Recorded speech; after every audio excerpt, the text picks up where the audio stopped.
So today I will talk a little bit about the data mining, machine learning, artificial intelligence part of this. Again, the course is about data-driven innovation. So let's think about how does this data-driven part look like and so on. So I actually start with some slides based on a TED talk by Volker Hirsch. I think it gives a pretty good idea of okay, what are we actually talking about? And I mean, he goes a little bit more into the science fiction future, looking about how the work has and will change in the age of robots. Maybe we are not quite there, but I think we are actually getting pretty close. So this will be a nice, I think, introduction. So, of course, we have all of this saying about knowledge is power, right? Originally by Sir Francis Bacon. The more you know, the more powerful you are. And it's an interesting way to think about this in today's context, where if you look at it, all of text content in the world produced until now times 100,000, that's 1 exabyte. So that's a big number, except internet traffic just in 2016 was 1,000 times more than that. I mean, that doesn't really make much sense. You would think of it, okay, all the books ever written in the history of humankind, you just keep sending it thousands and millions times back and forth, like why? Of course, it's not just the books, right? It's not just the written text. A lot of internet traffic is based on, for example, video, which takes a lot more and so on. But if you think about it, the amount of knowledge you have in your pocket, the cell phone and internet and so on, it's completely astonishing. So the question then becomes, okay, is it even still valid?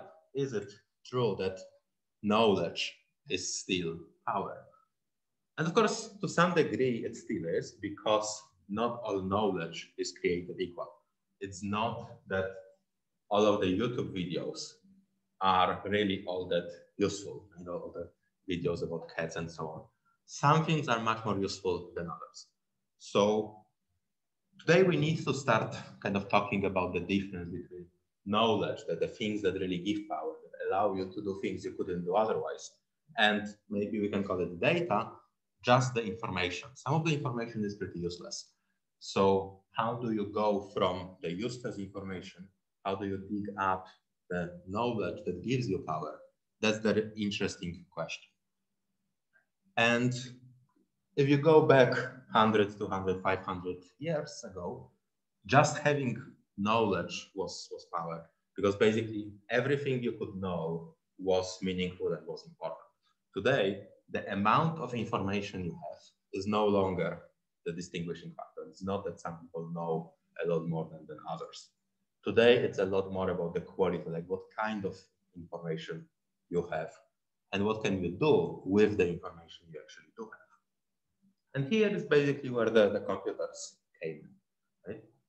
The fact that you actually can have a lot of the computing power to actually analyze huge amounts of information changes the equation a lot. Because it used to be that all people were kind of equal in terms of how much they could process. So then whoever had access to more information could make better conclusions and therefore would gain more power, well, however you measure power. Computers make things different, but computers are also strange in the sense of, if you go back again just a little bit to the moon landing, the whole thing that was driving this was IBM 360 computer with total memory size, the program size of 6 megabytes. I don't know how many of you have played Candy Crush. It's quite popular, so I suppose at least some of you have either seen it or so on. This whole moon landing thing was 10% Candy Crush in terms of size. Again, that was a huge computer, took a lot of power, extremely expensive. Now we can have thousands of those in our pockets every day. So in terms of what is possible to do, things have changed dramatically over the years. And then the question becomes, how do you actually take advantage of it? How do you build on it? How do you extract power from all of those capabilities? And you might have heard about Moore's law, that basically computers are getting more and more powerful. It's not entirely true anymore. At some point it will have to stop. But we have a lot of other things happening. So kind of the next big step will be quantum computing. We're not quite there yet, but I mean, if you follow news, it's a hot topic from time to time. So this will be a big change in the computational power. And then the other big change is, of course, this artificial intelligence and machine learning hype, and the idea of, okay, so computers are basically almost as smart as people, and tomorrow they will be smarter than us, and the day after tomorrow we will be extinct, and so on. And that's not entirely true, but it's true to an extent. Right? If you look at what is happening, like if you just look at what kind of jobs people have or used to have and don't really have anymore, the job of factory worker is more or less disappearing. I mean, hasn't disappeared completely yet, but it's definitely on the decline, right? That there is huge number of those kinds of jobs which are being replaced by robots. The warehouse logistics is being replaced by robots. Like if your job was going from shelf to shelf and picking up orders to send somewhere, you should think about getting a new skill set, because that job is probably not going to be there forever. Similarly, shipping logistics. If you are unloading ships, again, go back hundreds of years back, there were actually people carrying this stuff onto the ship and back. Today, we don't even have drivers in those machines. Maybe policeman is not a safe job anymore. And then that's maybe a little bit farther away. I don't think we are replacing all of our policemen tomorrow, but maybe in 5 to 10 years. There is a lot of things that robots could potentially do better than we do. Security guard is probably disappearing much faster. There is basically no good reason to have security guards. Robots could do it faster and mostly cheaper. Sniper is maybe not a safe job to do.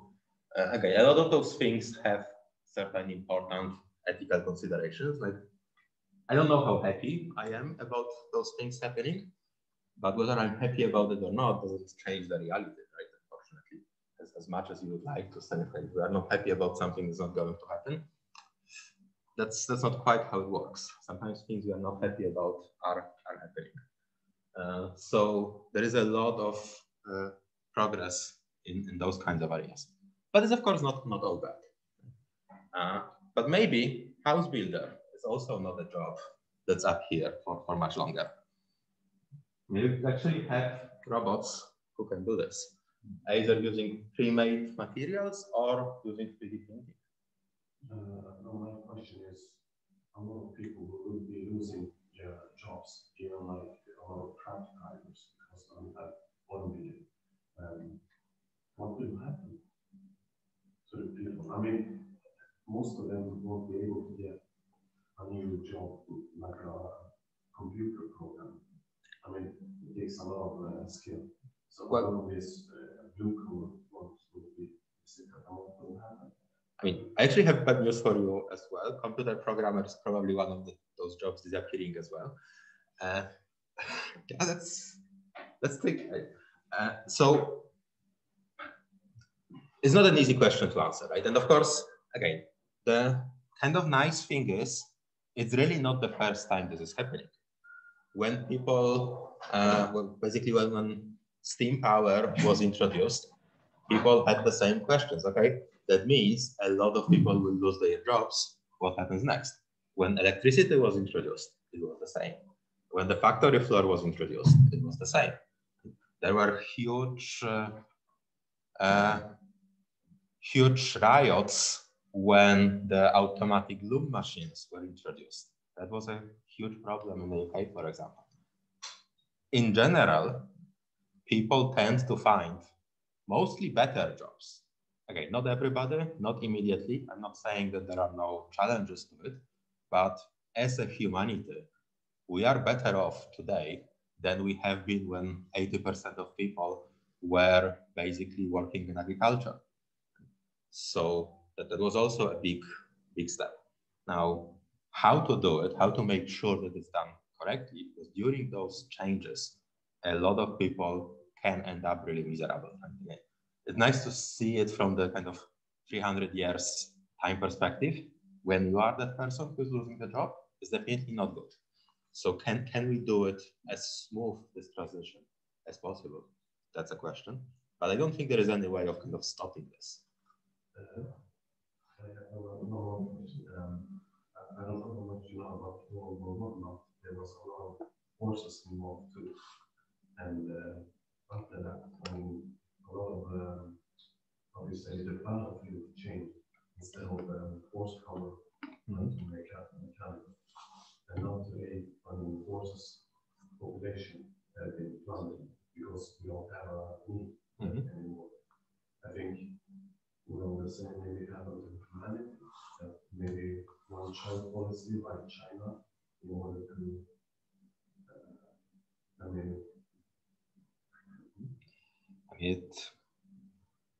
It could, like, I don't know, right? That's the question. We don't know. And to be honest, the change we are seeing now is not exactly like the changes we have seen before, right? There is big difference between the, let's call it, introduction of AI versus introduction of electricity. The electricity was only replacing the kind of the strength.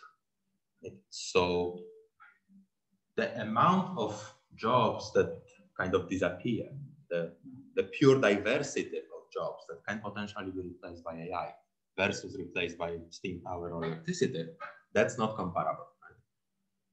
Right? Now, the question becomes, are we going to reach a point where certain people are basically not able to compete against machines in anything?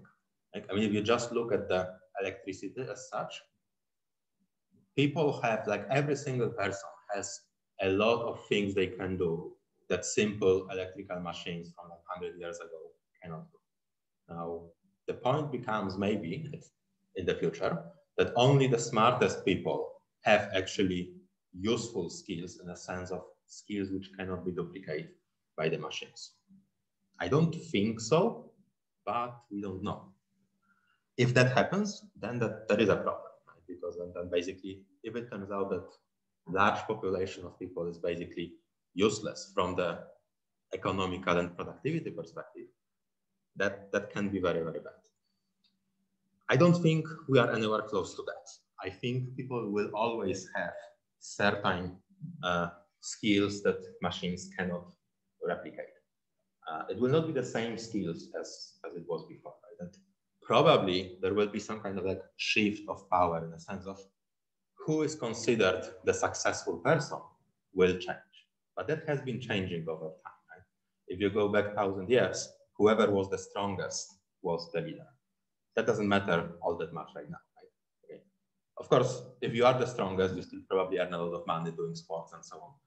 But there are other skills that become more important than physical strength, because physical strength can be replaced with other things. Creativity cannot. Right? And then the question becomes, is everybody kind of creative, or is it a trait that only small percentage of population has? And is it only creative jobs that are going to remain? We don't know. But it's interesting to think about it. But I mean, that there is a number of things where you kind of think about what can be done. I mean, pizza delivery guy, either flying or driving.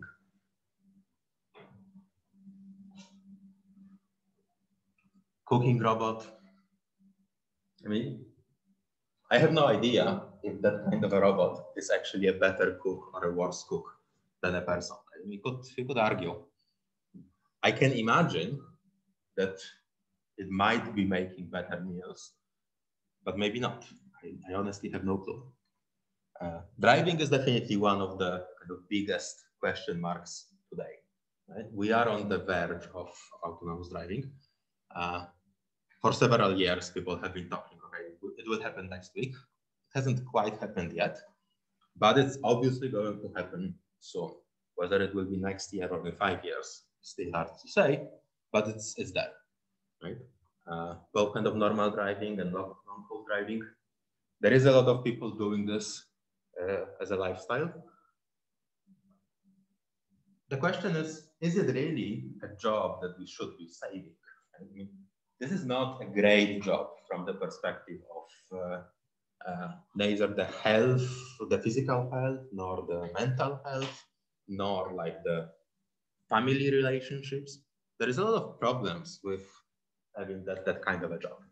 That said, there is a lot of people doing it because they had to. And the question is, what could they be doing instead? That's a tough question to answer.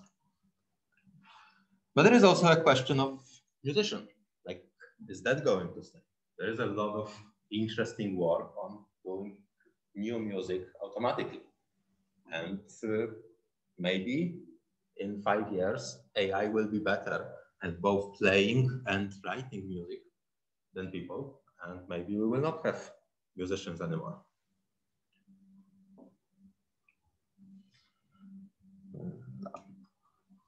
The butler as a job, that hasn't existed for quite some time, at least except for like the Batman movies. But now it's kind of coming back. Right? Now almost everybody can have like a personal assistant who does stuff. And honestly, those kind of systems are not that useful yet. They can do some basic stuff. They can tell you the weather, but basically nothing you couldn't do in 5 seconds of moving anyway. But it's a starting point, and it will change. And then the question becomes, okay, where does it stop? Like, are we going to stop having personal assistants, accountants, a lot of different administrative stuff could probably be in a couple of years replaced by roughly that.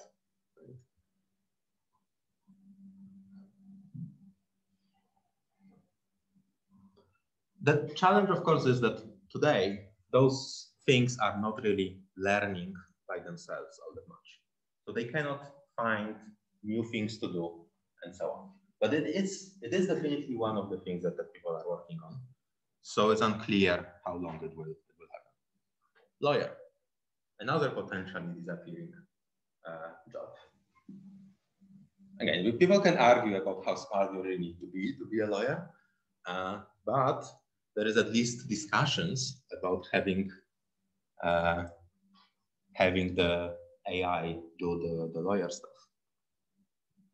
And basically, again, this is not new. This has happened. Right? We have had several of those kind of revolutions where significant portions of human population had to change their occupation. And one of the most obvious ones was, it's not really visible here, it's basically agriculture.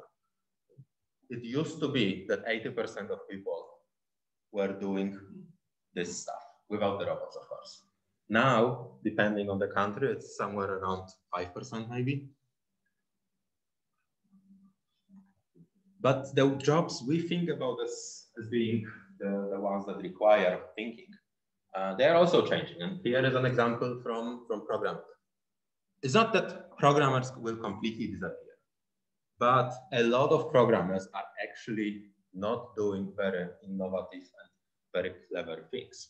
So as the growth of APIs and platforms increases, the actual need for programming on top of that will become smaller and smaller. So the number of people doing programming will probably decrease. Now, the nice thing is there will be new jobs.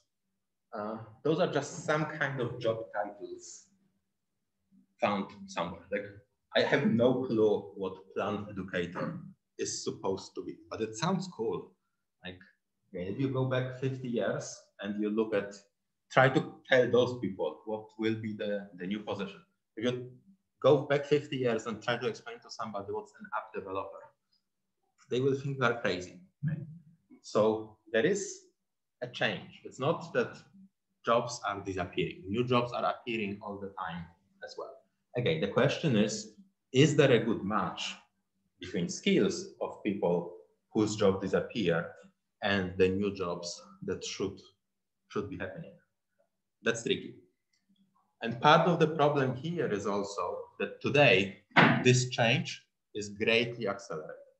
If you look at how long it took the electric power to get commonly used and so on, it was several lifetimes. So you actually had the time to adapt to it. If you lost your job because some electric machine replaced you, there were still a lot of factories around that didn't have those electric machines. So it would probably take a little bit of a pay cut, but you could find a job somewhere else. I mean, if you look at this case, like if you look at how long it took, there are all those statistics of how long it took to get 1 million users for things like telephone, the TV, the Facebook. It gets incredible how much faster things happen today. So basically, the fact that there is a change, that's nothing new. But the type of change we are seeing is different, and especially the speed of change is different. And we, of course, have to do something about it. Right? We shouldn't just sit there and wait for things to become better. You need to react to change somehow. And the question is, how really can you do it? And it seems like the actual best way here right now is to figure out, okay, how do you collaborate with the machines? If they want to take your job, how do you work together with them instead of trying to fight them? And there is a lot of opportunities for doing that. How do you adapt in order to support the machines? Because they are not great, right? The AI in many fields has a lot of quirks. So how do you make sure that together you do something better? And I mean, you may have heard a couple of years ago this big thing where the AI beat human masters in Go. You might have heard even before when they did the same thing with chess. It sounds like, okay, it's done. Humans are useless, but it's actually not the case. If you look today, both chess and Go, the machines are not the champions. The champions are what is sometimes called cyborgs or centaurs, combination of human and machine. Human master who is using the machine. They're way better than either human master alone or the machine alone.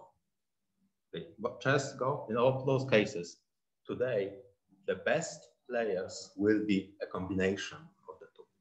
And that's an interesting thing, because that's not something you hear a lot about. And it's not always obvious how to do this collaboration, but it looks like that's the really interesting part. And then, in a sense, you want to kind of look back and see, okay, so what are the things that distinguish humans from machines?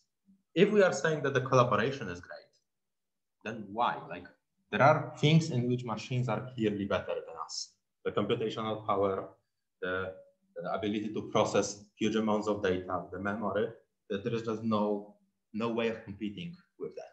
So what do we have that they don't have? We have stuff like empathy. We have stuff like creativity. We have stuff like critical thinking. Today, AI is really, really bad at all of those things, like unimaginably bad. You wouldn't imagine how terrible AI can be at those kinds of things. So the question is, how can we exploit that? How can we do something new based on those unique properties or characteristics that humans have? So going back a little bit now, I ran out of those cool picture slides. We go back to more normal lecture slide. So if we try to think about it a little bit more concretely, again, looking back at your products, what kind of innovations you could propose and so on. In my mind, there are two main ways in which you look at the innovation, the things that have actually been happening in the last 10, 20, 50 years. There is the automation part and there is the information part, right? And again, if you look back at the revolutions before, right? I mean, you had the water wheels, you had the steam engines, electrical engineering, all of those things. They've all been basically about automation. They were about taking things that humans do and automating it, building machines that do the same thing. This thing, the fact that you can take information and automatically turn it into something useful, that's new. That's the thing that differs from now to the others. And if you look back at some of the cases, the kind of automation paradigm shift, what you can do. If you look at the progress in telephony, like it from the time it was first patented to, let's say, 1980s. I don't know how many of you remember that the phones used to actually have cables before. I don't know how many of you have seen phone with a cable, but hopefully some of you have. Funnily enough, they used to have cables where you would have a telephone operator, which would be usually a lady, who would connect with a cable two holes in what was called a switch. So you basically would have wires coming from different places into a switchboard, and you would connect, I want to call my grandmother, that they would connect my hole with the hole that corresponded to the cable of my grandmother, and that would make a connection to make a phone call. That used to be done by hand, by people. You would call them, tell them who you want to call, they would put the right people in there. This is the plot which shows, okay, how many of those people do we actually need? Like, as we get more and more phones, how many people should be doing this phone switch? So basically, by the 80s, we would have millions of people doing that. Today, all of us would be telephone operators if it wasn't for the fact that this was automated. Okay? But of course, this shows you only that not automating things is a limit on how much growth you can have. Of course, if we didn't automate the switching, we could never have a phone for everybody. And here is a different paradigm shift, now looking at this information. So this didn't really happen, at least not yet, but Amazon had this idea for speculative shipping. They filed a patent on this in 2014, where basically the idea was, we're pretty good at predicting who is going to buy what. How about we start sending stuff to people before they buy it, just to save time. Then we can actually deliver things much cheaper and much faster. And if we are good enough at predicting, okay, you are going to buy it anyway tomorrow, I can just send it to you right now. And if you don't buy it, maybe I just give you a 10% discount. And then you are pretty sure to buy it. And so on. Okay, this didn't happen. They are not quite good enough at their predictions yet.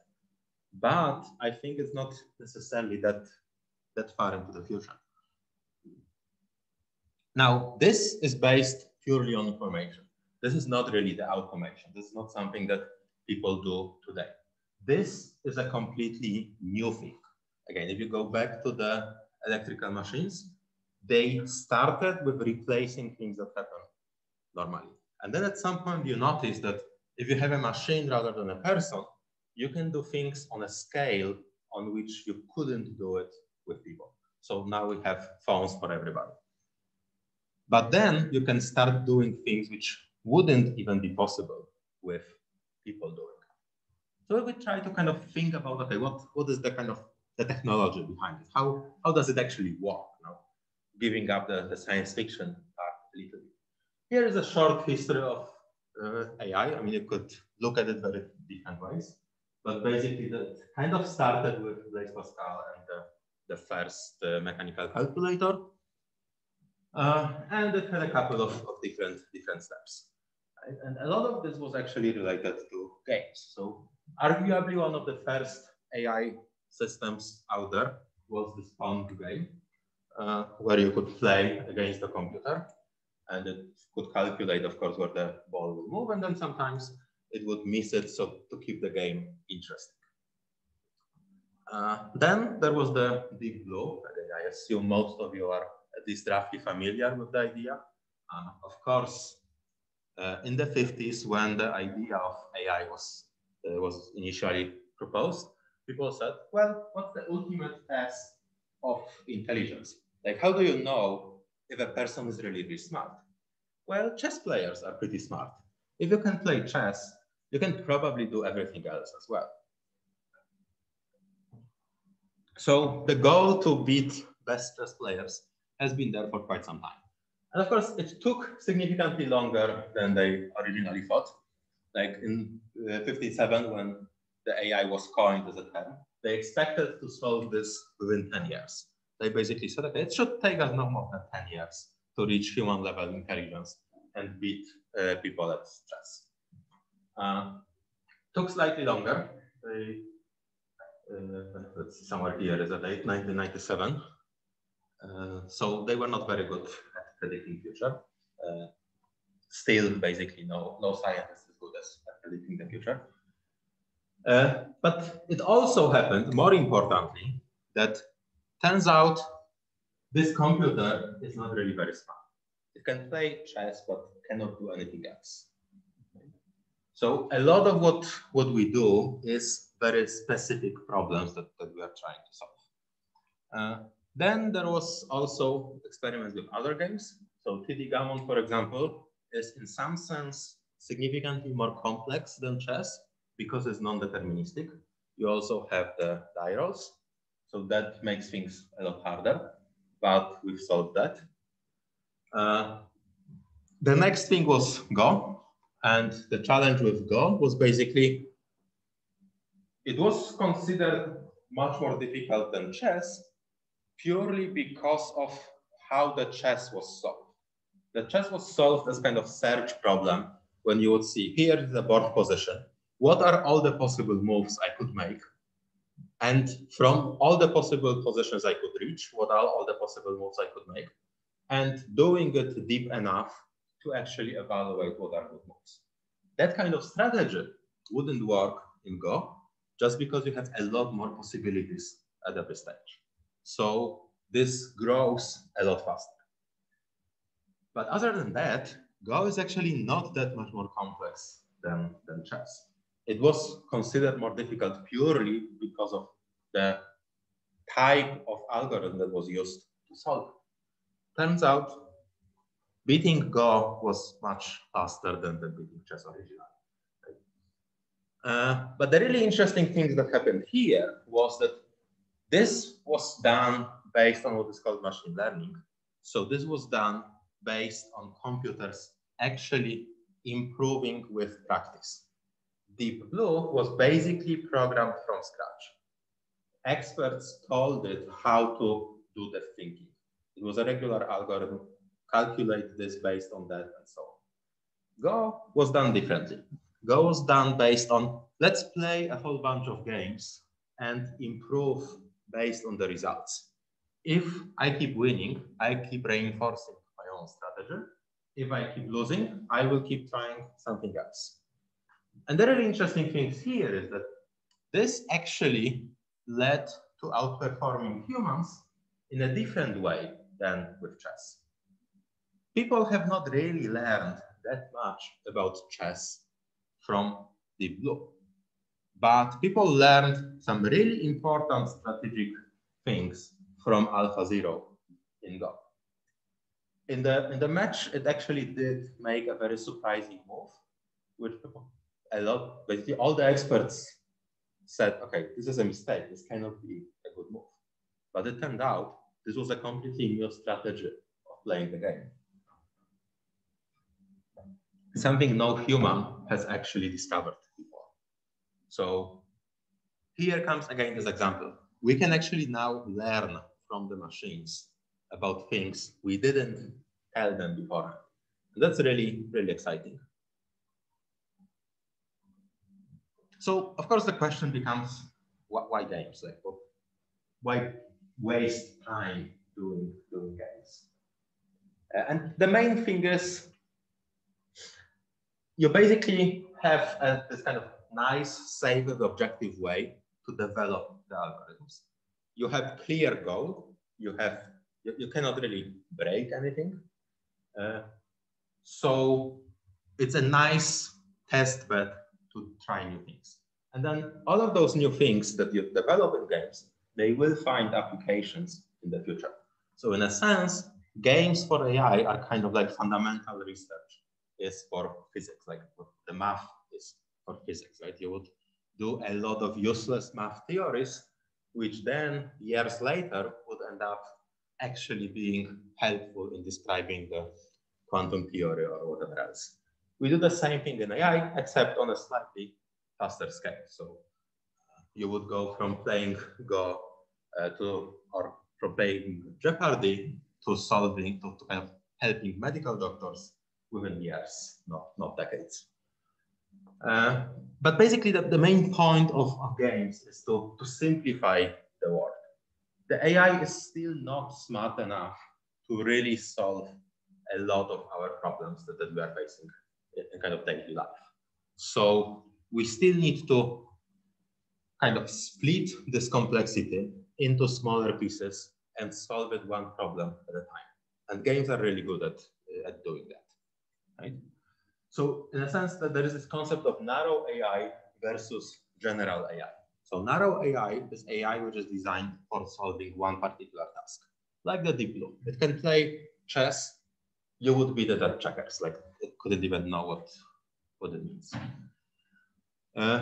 General AI is a concept we talk about when we imagine, okay, sometime in the future, probably far, I don't think it's anywhere close, we will have AI which actually has all the capabilities of human brain, that actually can do everything we do, can learn the way we do, and so on. I don't see any reason why we wouldn't, but looking at what we are doing right now, we are very far from doing it.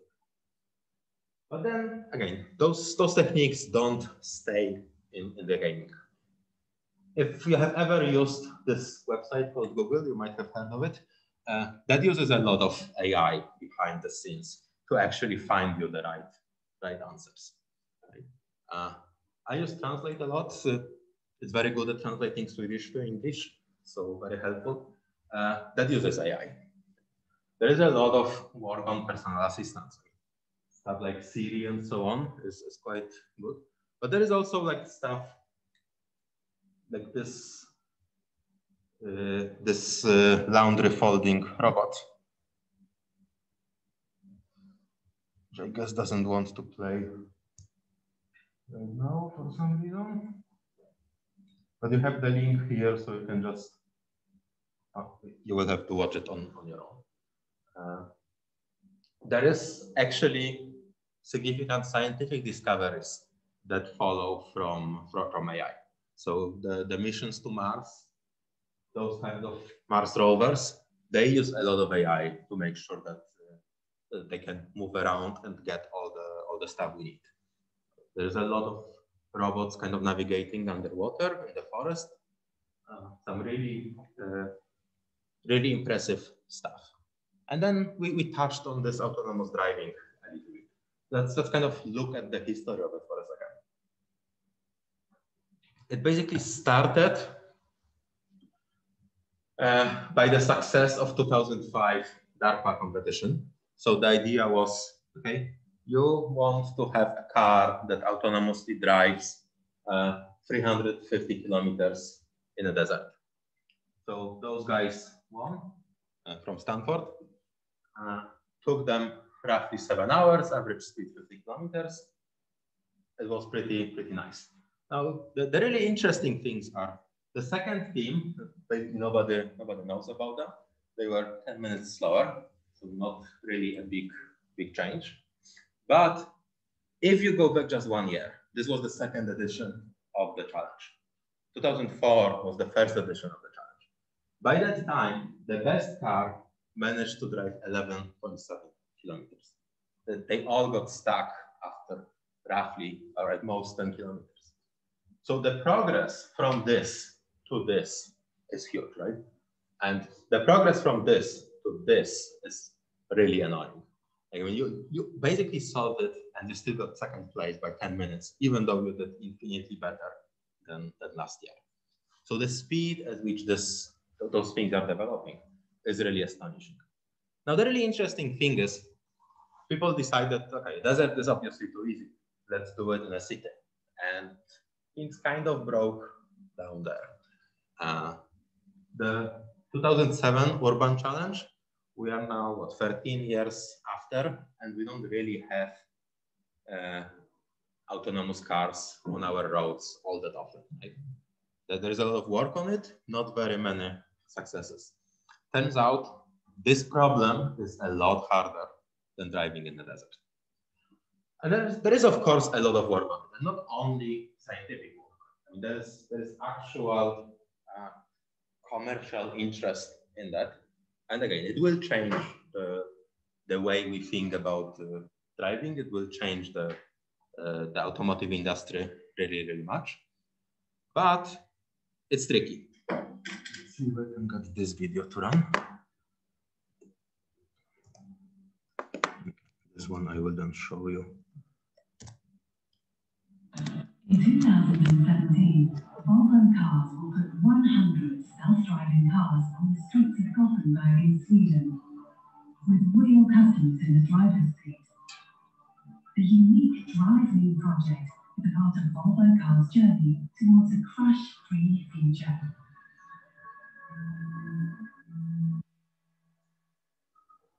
Volvo has now designed a complete system solution. Multiple radars,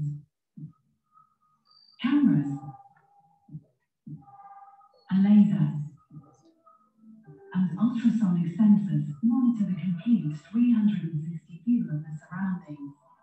A network of computers processes the information.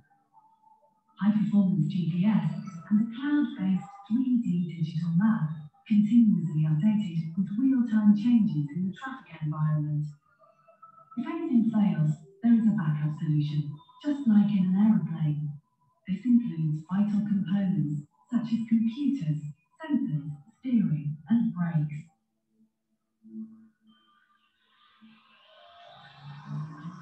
On the road, the car is able to handle even the most complicated scenarios. The technology is so reliable that the driver can focus on something else without having to pay attention to the traffic.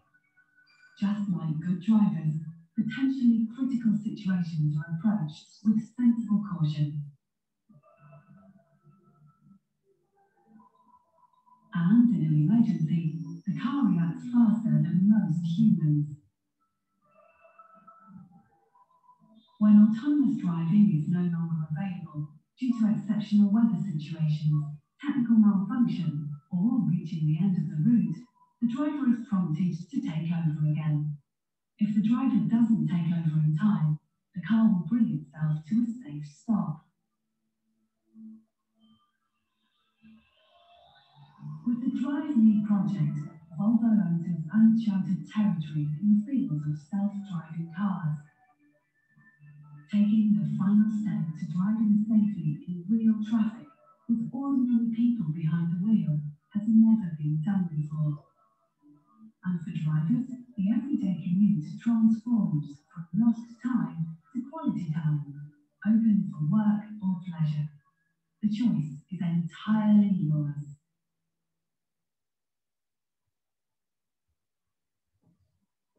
Did anybody catch the first sentence of this movie?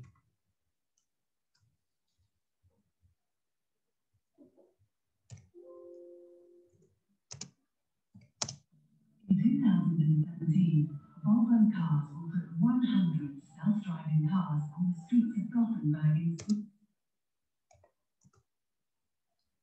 So their goal was by 2017 have 100 of those running as a test in Gothenburg. Didn't quite happen.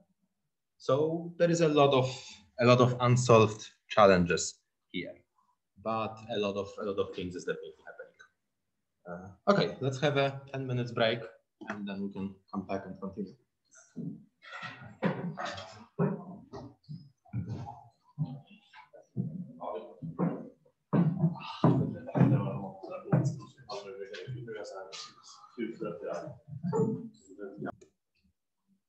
So one question to ask, of course, is why are all those things happening now?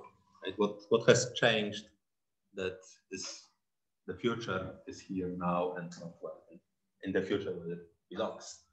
And of course, there is several reasons.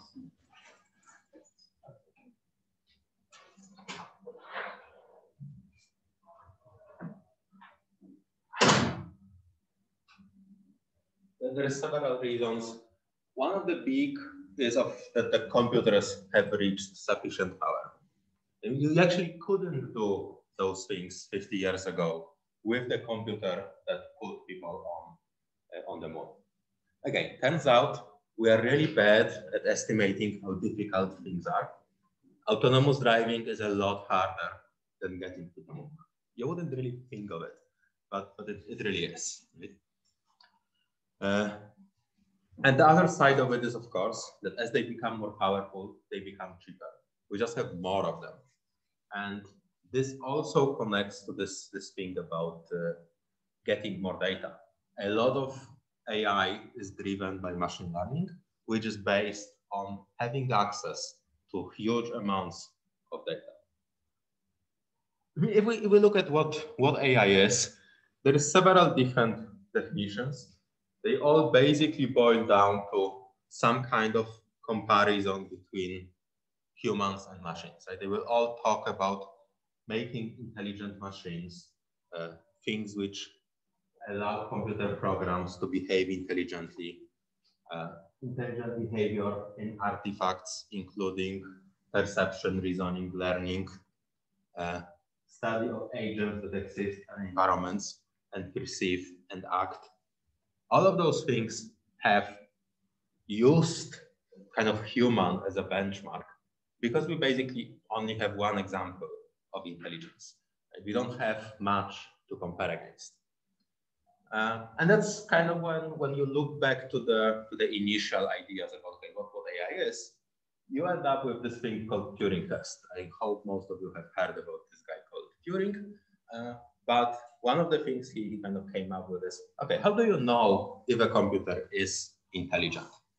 Well, in the 50s, he said, you just put a computer in one room and a human in another. Of course, a computer needs a bigger room than a human. Right? Again, we'll see the differences between today and back then. And then you have this terminal on which you type stuff, and then the computer can answer. You have a discussion with a computer, you pose questions. And of course, you need a terminal because you could never have a computer who kind of can speak to you. And then if you cannot distinguish between, are you talking to the human here or the computer here? That means that this computer is intelligent. And I mean, intuitively, it makes sense.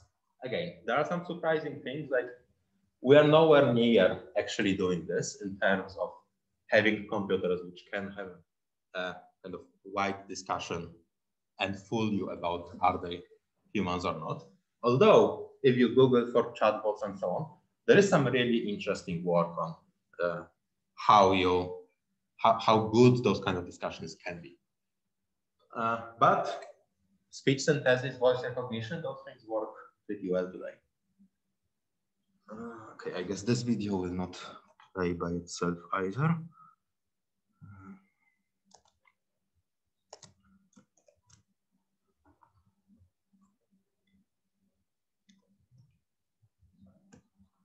I don't know how many of you have seen this movie.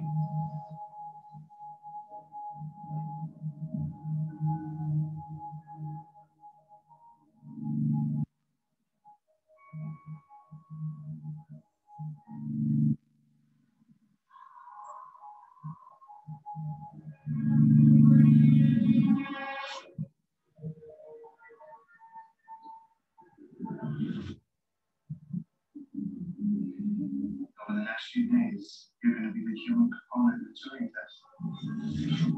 One day, AI should look back on this the same way we look at fossils.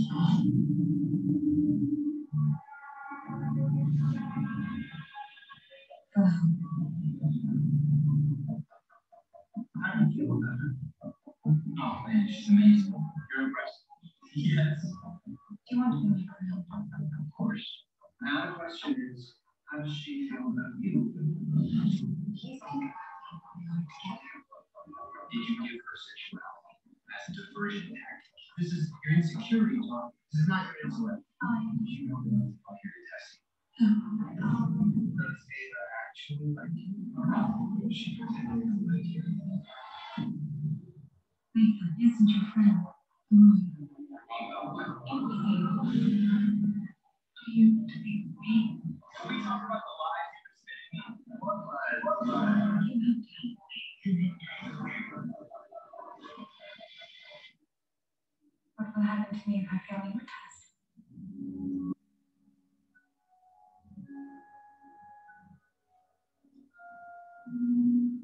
If you haven't seen it, I strongly recommend it. It's actually a really interesting view of a slightly different version, but it's based on the concept of Turing test. Now, of course, that thing was science fiction, right? We are not there. But this is not science fiction. Treat you to a short round of Jeopardy. It's going to be hosted by a member of our Jeopardy Clue Crew. Please welcome Jimmy McGuire.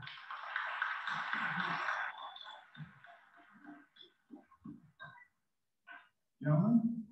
Good morning, everybody. Thank you for being here. What do you say we play Jeopardy? Let's get right into the Jeopardy round. These categories: a man, a plane, a canal, earring, chicks dig me, children's book titles, My Michelle, MC5, and finally vocabulary. Ken, you're in the first position. Please make a selection. Mary said this on TV. Chicks dig me for 200, please. Kathleen Kenyon's excavation of this city mentioned in Joshua showed the walls had been repaired 17 times. Watson. What is Jericho? Correct. 400, same category. This mystery author and her archaeologist hubby dug in hopes of finding the lost Syrian city of Urkesh. Watson. Who is Agatha Christie? Correct. Same category, 600. At the Olduvai Gorge in 1959, she and hubby Lewis found a 1.75 million year old Australopithecus Boise-eyed skull. Watson. Who is Mary Leakey? You're right. 800, same category. Harriet Boyd Hawes was the first woman to discover and excavate a Minoan settlement on this island. Watson. What is Crete? Yes.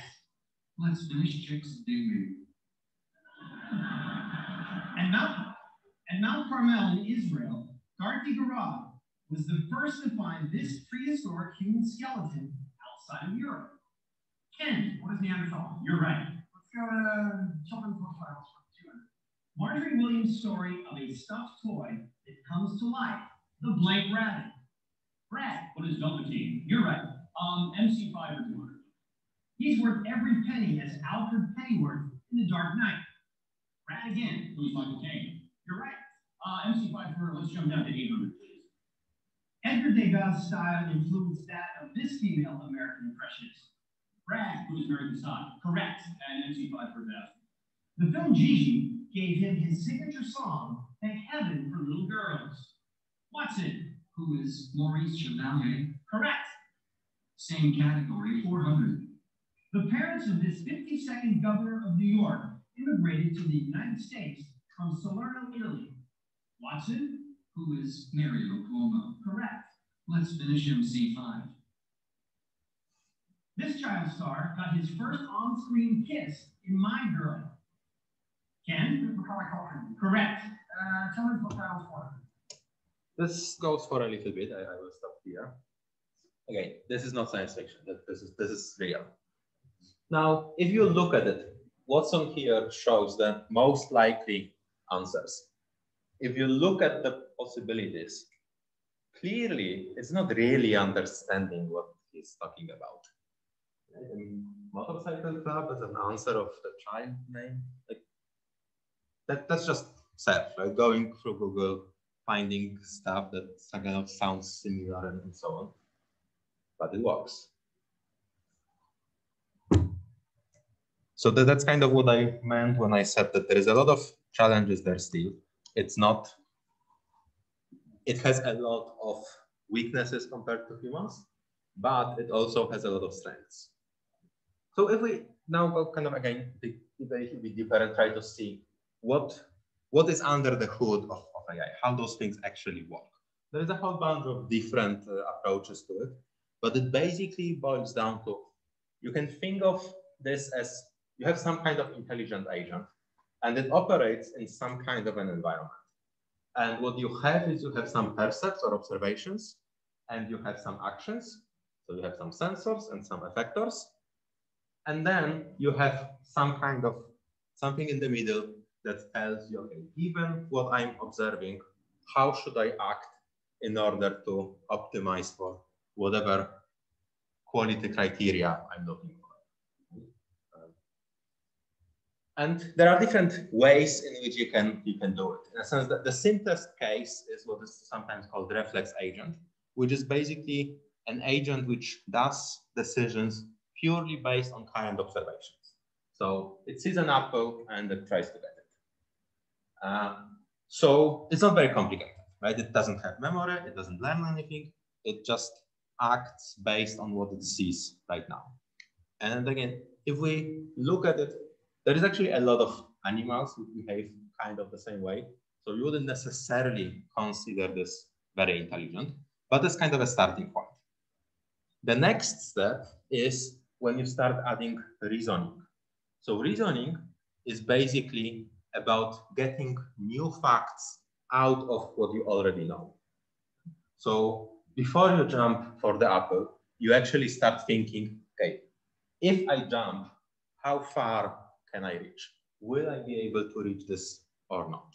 And based on what you already know, let's say about your the strength of the motors here and so on, you can figure out what will happen as you do this. And this is basically the point at which we start thinking, okay, now this is intelligence. This is what you would associate with intelligence in humans, the ability to think about consequences of your actions and building new knowledge based on what you already have. Now, computers do it somewhat differently. It's not kind of the same mechanisms, but the goal at least is similar. And here is, of course, the obvious question, okay, do computers really think or not?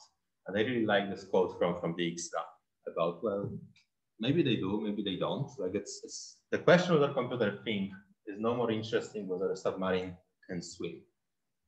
You wouldn't really say so, but it's doing something else, something related, but it is a different thing. The next step is planning, where you not only think about, okay, what can I deduce based on what I already know, but you actually can make plans. You say, well, I really want this apple, but I cannot reach it. I should go somewhere, pick up a tool, and then I can get my apple. Which is kind of counterintuitive because you are getting farther away from the apple in order to get this tool. But you know that in the long term, this will pay off, right? So you need to know the consequences of your actions. You need to plan the whole sequence, what will happen, and then you can actually achieve your goal. And the challenges, all of those things become really, really complicated, and then there is a lot of challenges there. But this is kind of how we can think of different degrees or stages of intelligence. And then somewhere on top of it, we have this idea of machine learning and data mining, right? So we are looking at, okay, what really is data mining? And one way of looking at it is data mining is about discovering patterns in the data. So you look for some kind of non-trivial, implicit, unexpected, basically different ways of saying something useful. So you have some data and you try to figure out, okay, what useful things can I learn from this data? So you can put this on top of any of those agents we have been talking about. For example, you can say, well, I can learn that in the past, certain actions have been successful and others have not, right? And then you can apply it to things like the games. You can say, well, if I make this particular move in this position in chess, I'm very likely to lose. So maybe I shouldn't do it. I should do something else. You can apply it to autonomous driving. if I keep driving when I see this pattern in front of me, I'm likely to drive over a person, so I shouldn't do it. I should do something else. And again, the reason why the data mining is becoming so important right now is basically this necessity is the mother of invention, of invention, quote, because we are getting so much data that we cannot process it ourselves. We need to automate some of those tasks. And we can automate them for the reason that we want to put them into, let's say, autonomous car where there will be no driver. But we can also automate it in a sense of maybe we want to figure out what is the best way of delivering a lecture. And we would like to collect a whole bunch of data about how students learn, and based on this, do something. There is some really interesting work now that we have MOOCs, the online courses, about how people actually learn and so on. So we can apply those kinds of techniques to basically any field of human life. Now, instead of data mining, you can hear a lot of other buzzwords. So it's roughly the same thing as like knowledge discovery, data analytics, business intelligence. All of those things can mean more or less the same thing. Sometimes with slight modifications, but it's hard to really go. And again, going back to the importance of it, you may have also heard about this data gap. The people talk about big data, people talk about that there is a big data gap. And the question is, okay, what does that really mean? And I started this lecture basically by talking about there is a huge amount of data available. But there is a lot of different things which didn't grow as fast as the data we had. So one way of looking at it is if you compare the amount of data to the amount of IT staff, whatever again IT staff means, right? The data is growing basically exponentially, but the number of people in IT is not nearly keeping up. So you actually cannot analyze all of this data by hand anymore. You need automatic or semi-automatic tools. The other thing that's changing, and again, I also mentioned it, the world is getting faster. We are getting less and less time to make the decisions. If we need to make decisions based on more data in shorter time, again, we as humans cannot keep up. We need to automate things. The other important thing is there is a lot of data being generated, and that grows fast. The amount of relevant data that is being generated also grows, but much, much slower. We are actually generating a lot of pretty useless data today. And if you think about it, it's perfectly normal. It's becoming easier and easier to create data. Therefore, the barrier to actually create it is getting smaller, so more data gets created. When you had to write your book by hand, you were thinking very hard about whether what you want to say is really worth it or not. Right? When you had to chisel your words into stone tablets, you were much more concise in what you were saying. The effort of actually storing the data was high. Today, the storing the data is basically free in most cases. So we are collecting a lot of data, and big parts of it are completely useless. So finding the interesting pieces of information in this data is becoming harder. So again, that's why we need tools to do it.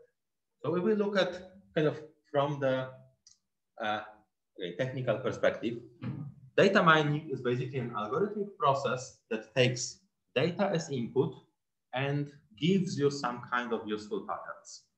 And those patterns can be very, very different. Right? You can say, I want to have some kind of description, abstraction, or a summary of this data. I want to give this algorithm a book and get a summary of the contents. Or I want to give it a picture and get the list of objects in this picture. You can do some kind of classification or association rules. you can ask questions like, okay, if I buy a computer on Amazon, what else will I buy? What should the Amazon recommend? Those recommender systems. Or if I've watched Ex Machina on Netflix, what should be the next movie that Netflix recommends me? You can find clusters, outliers, or deviations. You basically can say, okay, among all the customers in, I don't know, ICA here, what are the typical groups? If I want to do some kind of promotion for a big group of customers, what is a group of customers that are kind of similar that I could target with my promotion? Or you can look for deviations. Among all of the customers, who is the strangest customer? Like, who is the one that behaves like nobody else? That can be interesting for a number of reasons. You would do it, for example, in credit card fraud detection. You want to figure out, okay, what are the strange transactions that could indicate some kind of a fraud? So there's a lot of different potential patterns that you could be looking at. But of course, the kind of key here is that you always want to find something new, right? Something that you haven't knew before. And then if you think about how you actually do it, then I will not talk about the actual algorithms, but you start from your data and you want to get to the knowledge. So there are several steps, right? So you need to go through usually data cleaning. So whatever data you have probably has problems. There will be missing values. There will be some mistakes in it. So you need to do some kind of cleaning. You need to make sure that this data is of good quality. You usually need to do some kind of data integration.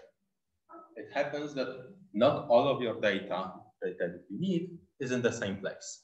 So you need to combine data from multiple sources.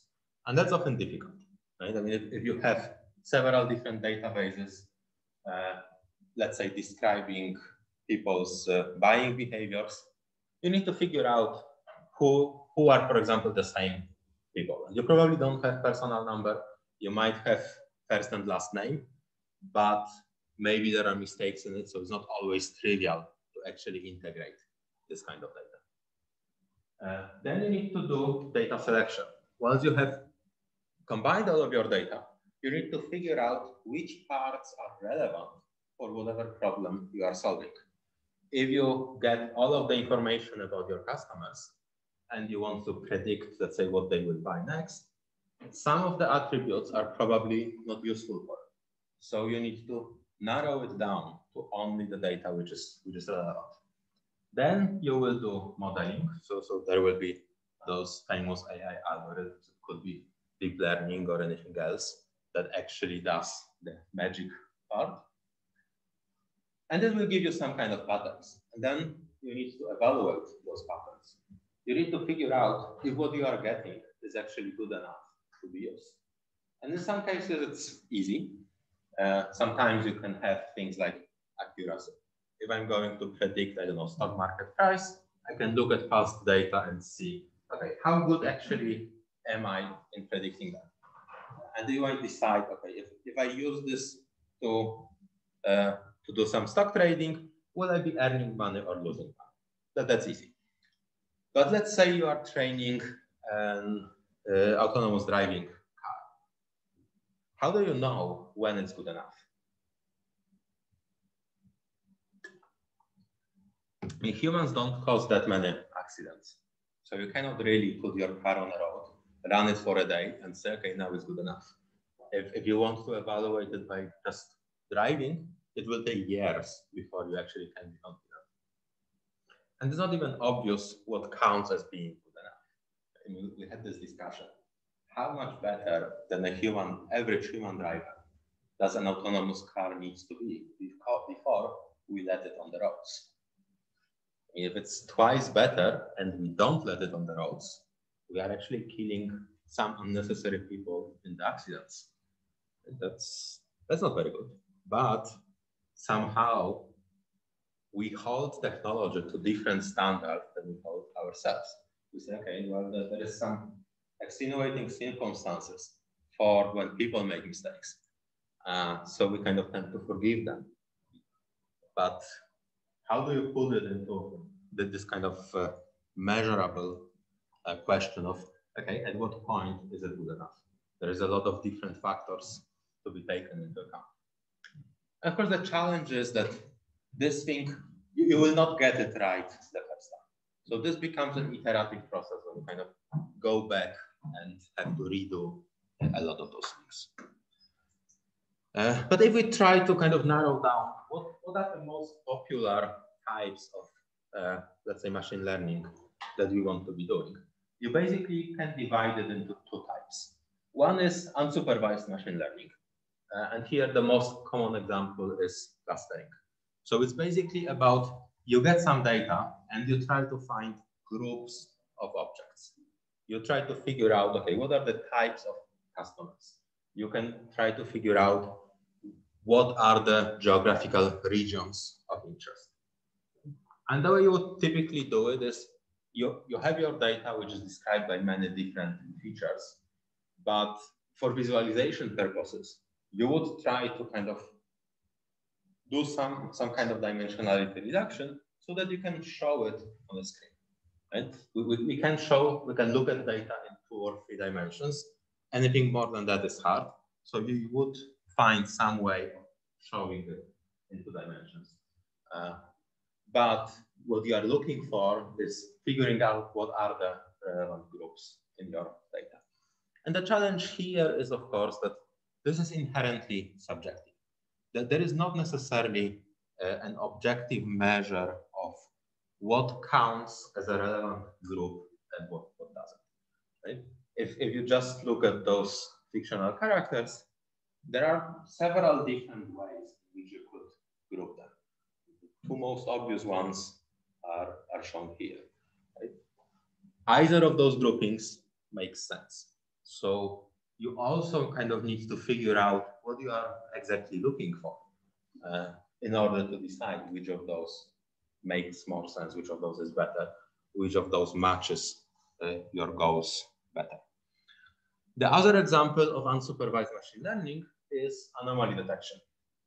So here you are basically looking for strange things that don't belong, right? So you would look for things which are significantly different than the rest of the observations. And sometimes it's really easy.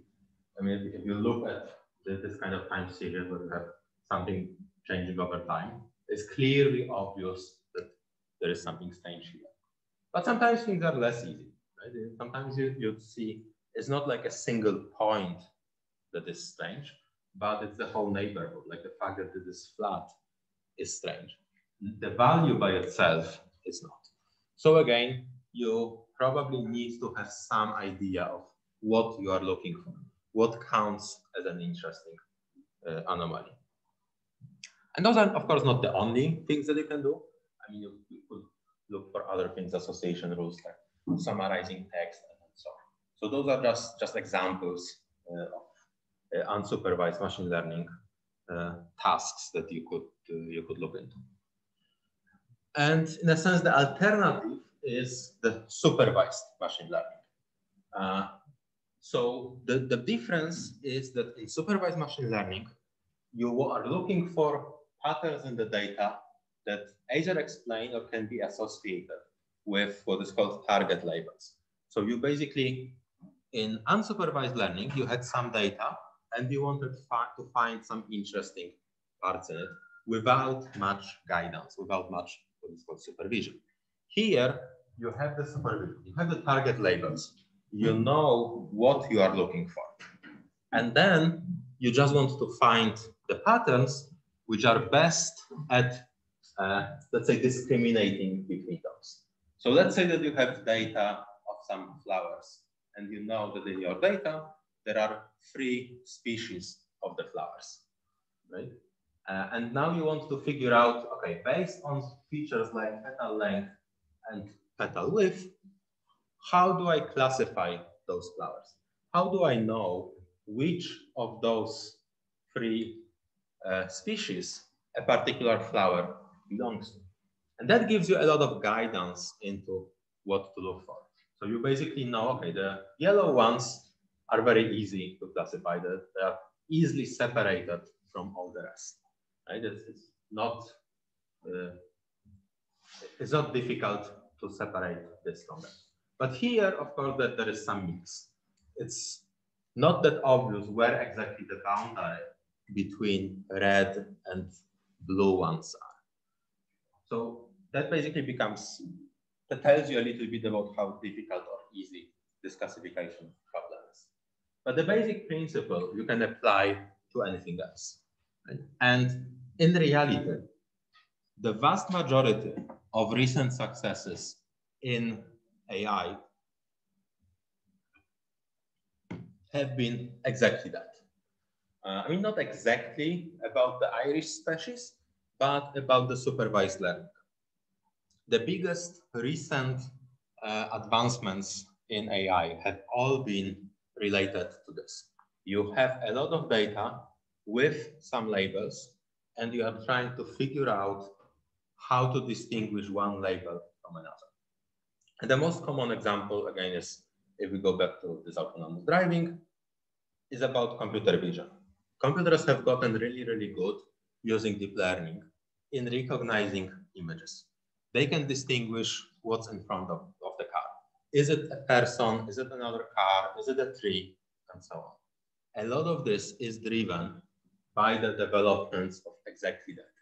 What is the difference between an image of a person and an image of a car? Image of a person and an image of a bird, and so on. It's obviously difficult, that there is a lot of different possible images. It is a really complex problem, but we have gotten pretty good at solving it. But of course, vision is not the only place where it happens. Right? The developments in, for example, machine translation are also done in exactly the same way. You get an example of text in, let's say, Swedish, and the corresponding example of text in English. And you say to the machine, okay, I want to figure out how to go from one to the other. It's a little bit more complex because it's not just 3 different species. You actually need to generate the text, but it's the same general principle. You get a whole bunch of, here is the input that you are given, here is the output I'm expecting. And both the progress in vision and progress in translation and anything else is basically driven by the fact that we have a lot of data. And so a lot of the progress in recognizing images was driven by the fact that we've gotten a database of millions of images which actually have been hand-labeled by humans using crowdsourcing. And now we have this huge data set which has those target labels. We know what is in each of those images, and then we can train the machines. We couldn't do it in an unsupervised fashion.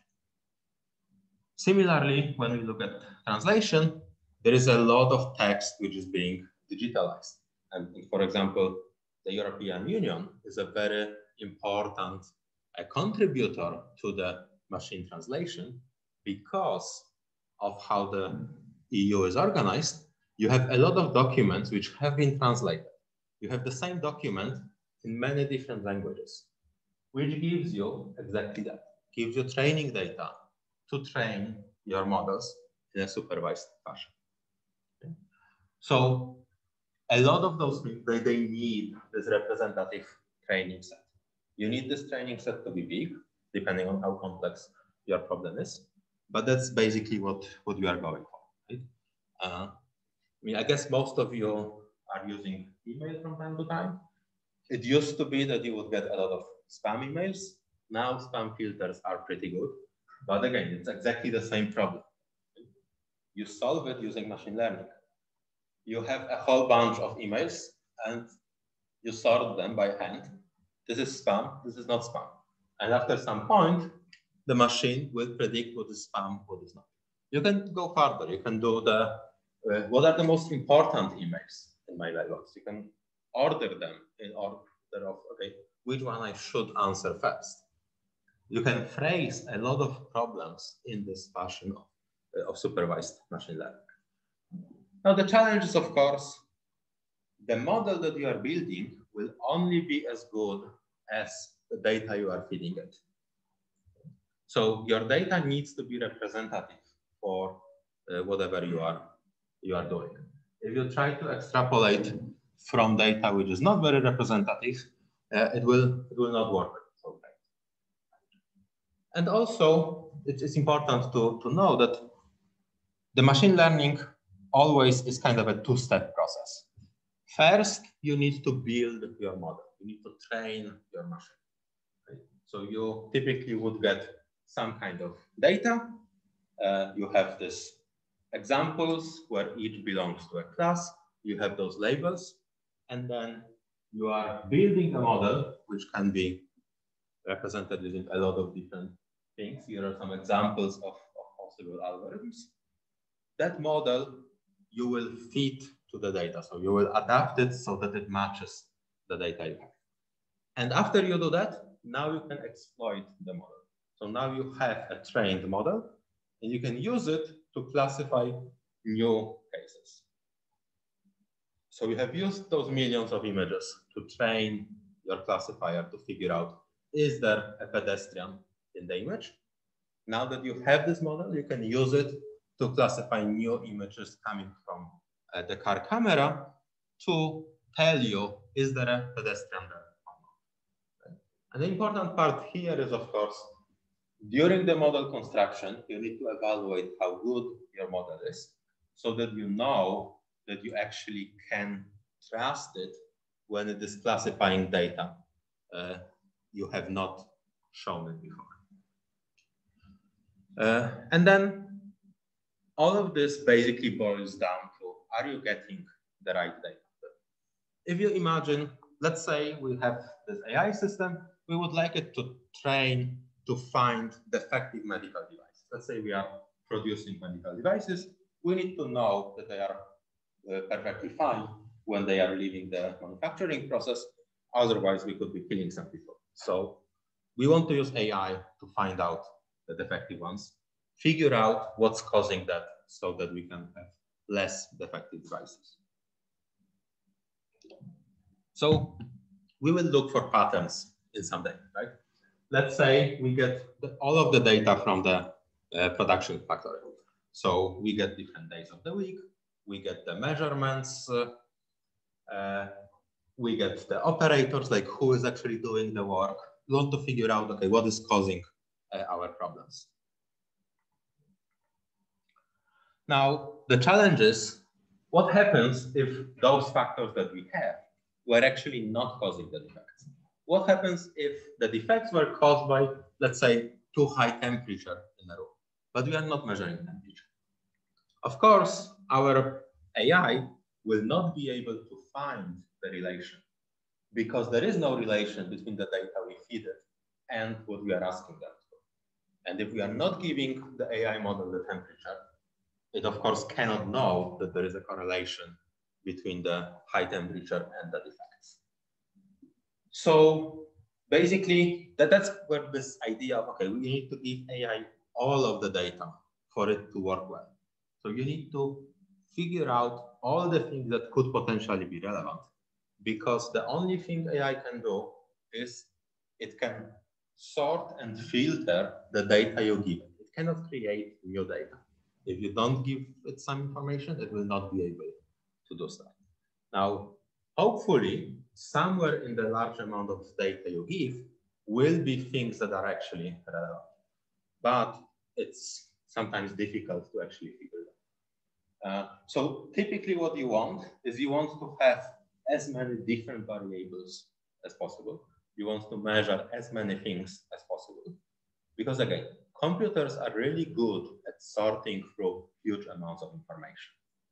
You can give AI a lot of irrelevant things, and it will typically be able to find the hidden patterns in it. Now, if you do have some domain knowledge on what to expect, if you know what should be related to the problem you're looking for, all the better. But if you don't, it's better to give too much information rather than too little. Of course, there is also the other side of it, which is basically where does this data come from? I was saying we get all of the data, we get it basically for free, but that's not entirely true. I mean, if you, let's say you are trying to build this autonomous car, right? So you have some data from the vehicles. And then the question is, where does this data really come from? In a perfect world, you really want this data to be kind of automatically generated. And again, as we have more digital things in our life, it's getting easier and easier to generate data. If you look at a modern car, it will actually have hundreds of computers on board. Those computers collect a lot of data. They exchange a lot of data. There is a lot of traffic on the network in between different parts of the car. The engine is measuring thousands of parameters in order to operate correctly. So there is a lot of data being collected. Now, actually, there is a limit to what is there. There are certain things that you potentially would like to measure, but you don't have the right sensors. So is what you measure enough, or do you need to add more stuff? But also the question is, how do you transmit the data? We talk about, okay, it's getting cheaper and cheaper, but it's still not necessarily free. And especially in a setting like a car, we're just kind of moving around, the data transfer can become quite expensive. There is also a challenge of energy consumption. You want the car to use as little fuel as possible. Sending a lot of data around can be expensive. Things are a lot easier if you can actually plug a cable into your machine, but that's also not always possible. How do you store the data? We talk about, okay, it's not that expensive, but if you are a big company, if you have, I actually don't know how many cars Volvo is producing per year, but it is quite a bit of data. If you imagine sending this data, let's say every second, where the car is, everything about how it operates, that really grows fast. That becomes expensive to store. And then if there is something important that you are not measuring, maybe you need to install additional sensors. That's additional cost, additional work. Sometimes it's worth it, sometimes it's not. Sometimes you need to do specially designed experiments. You cannot always get the data you want just from observing as things happen. If you want to know how well your car responds or how well it behaves in crashes, you actually need to crash it. There is still no way around it. So to get the data, you sometimes need to do stuff. Sometimes you need to also ask humans. Again, we would like to have all of this automatically generated data, but sometimes you need to know what's the purpose of this trip. If I'm going from position A to position B, and we would like to have AI to give suggestions on how to save fuel, for example. Maybe one suggestion would be, you actually should delay your trip by half an hour because you will hit traffic jam. But whether this is a valid suggestion or not is unclear. We need to know why the person is driving, and the car will never know it. Right? The best way of getting it is to actually ask. And there is a lot of interesting things about, for example, gamification of that. How do you make it interesting for a person to answer your question? If you want to collect data by asking people, that can either be very expensive if you pay them to do it, or you will not get a lot of data because people don't like answering questionnaires. Can you make it into something that they see the value, they appreciate? And then, of course, the big question is labeled versus unlabeled data. There is a lot easier to collect unlabeled data. Let's say you collect data from how the engine behaves in a trip. If your goal is to give guidance to drivers, how to drive more economically, you don't actually know if a particular trip was well driven or not. You know what was the fuel consumption, but you don't know, was it good fuel consumption or bad? Were there some circumstances that made it? Because you could say, well, on average, this trip from position A to position B should use 5 liters and you have used 6 liters. Maybe that's bad. But maybe that's because you are driving in the rain or anything else. It's not obvious to know what was the actual reason to label, was it good or bad. And the final thing I wanted to mention is that you will also sometimes hear this acronym IID, which stands for Independent and Identity Distributed Data when you talk about machine learning. And that's very important part, because it basically tells you that you need to have this representative data. So the data samples cannot be related to one another. They all must come from similar set. So you basically need to be able to say that our data represents the reality on which we will try it out later.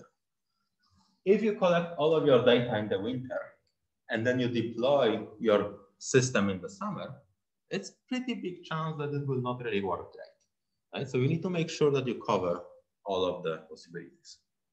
And then finally, machine learning basically works based on correlations. It's very, very difficult to actually identify causal relations using those techniques. So almost all machine learning models will find correlations, and then you need to figure out what is causing what. Okay? What is the cause? What is the effect? That you will usually not really get from machine learning. And then I will not go through this right now, but I will put the slides on the Blackboard so you can look at it. Here is a very short and simple example of stuff that you actually can do without any programming, without trying very hard. Imagine that you are a company and you are selling whatever.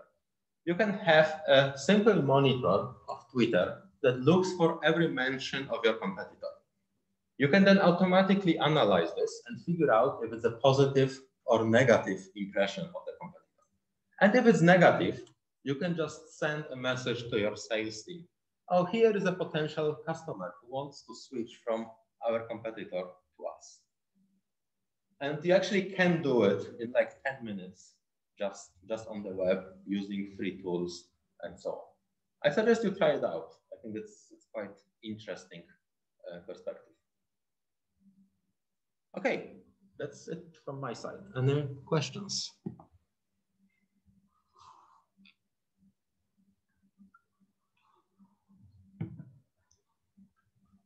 No questions?